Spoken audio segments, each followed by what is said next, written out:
Paano ito? Pabulak. Yaw. 50 pesos only. Ito yung isa ko ya. Thank you.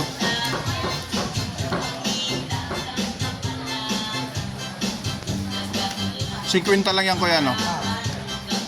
Kailan ulit yung tig sa 10 nyo? Hindi namin alam. Wala Bago ba? pa ito na kapon na.